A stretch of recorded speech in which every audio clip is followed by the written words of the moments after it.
if you look at the side of the brake right here, there's a rod that passes through.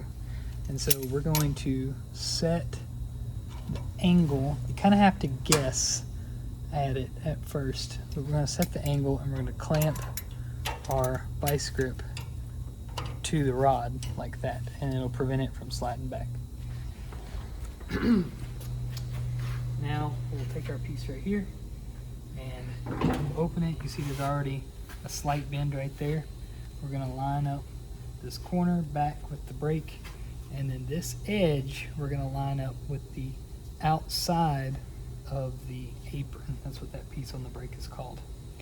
And we're going to come back down with it, and it's going to put another slight bend right there, which I can already tell this is going to be too much of an angle, so I'm going to loosen my vice grips and bring it in a little bit.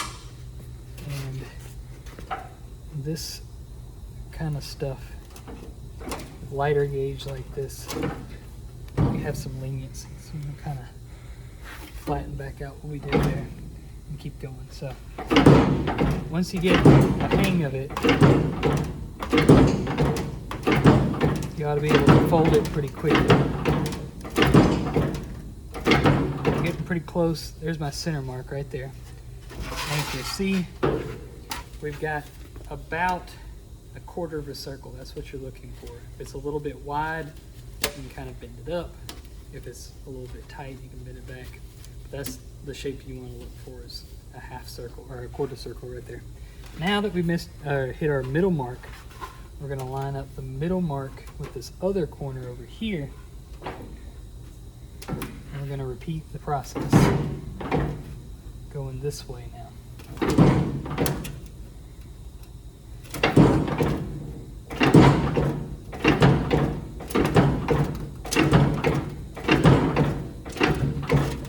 Oops, this is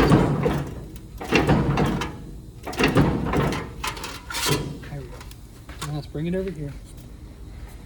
And we'll look at the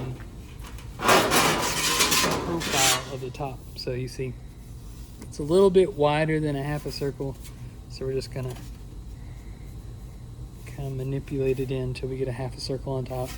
And at the bottom you see it's not quite a 90, so we're gonna take and kind of shape it to a 90 at the bottom like that. And do that to both sides. So at the top it's a little wide, kind of roll it to get it more circular. At the bottom we'll get the angles straightened out. It's not a science, you just adjust it as it needs to be.